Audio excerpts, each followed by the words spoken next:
Baik, assalamualaikum warahmatullahi wabarakatuh.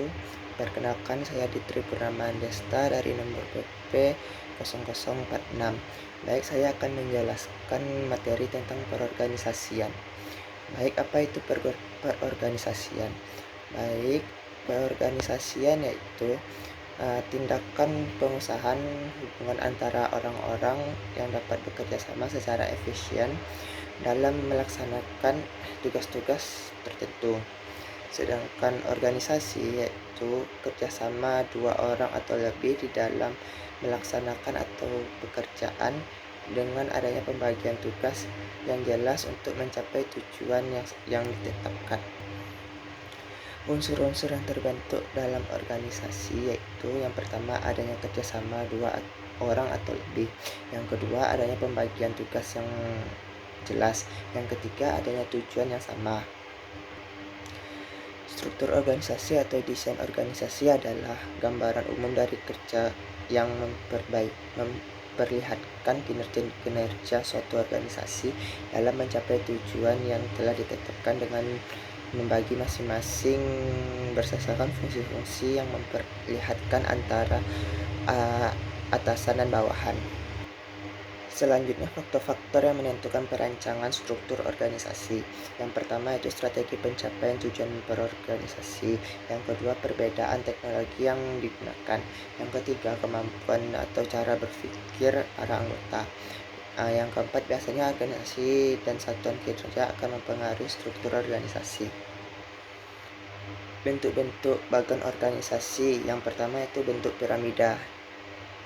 Bentuk piramida adalah bentuk yang paling banyak digunakan oleh organisasi, sederhana, jelas, dan mudah untuk dimengerti. Selanjutnya bentuk vertikal, yaitu hampir sama dengan bentuk piramida dalam pelimpahan kekuasaan.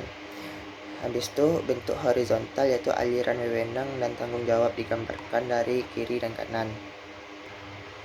Selanjutnya bentuk melingkar, yaitu menentukan hubungan antara satu jabatan dengan jabatan lainnya. Baik, bentuk-bentuk struktur organisasi dapat dibedakan atas beberapa, yaitu struktur organisasi garis.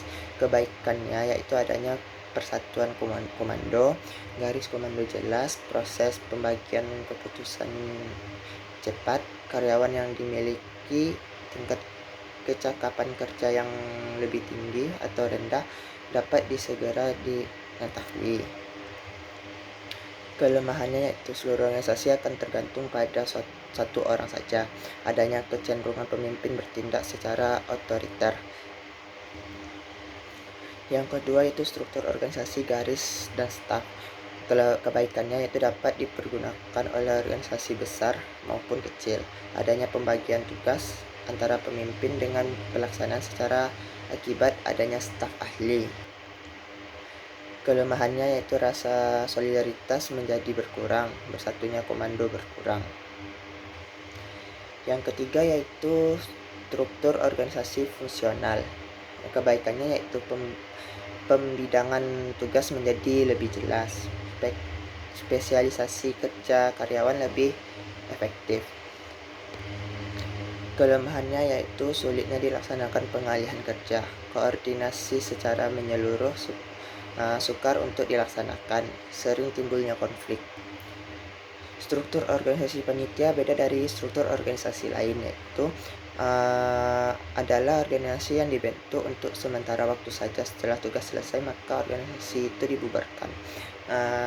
Kebaikannya yaitu segala keputusan atau kepertimbangan masa dalam pembahasan yang dalam ada terperinci. Habis itu kemungkinan pemimpin bertindak secara otoriter sangat kecil.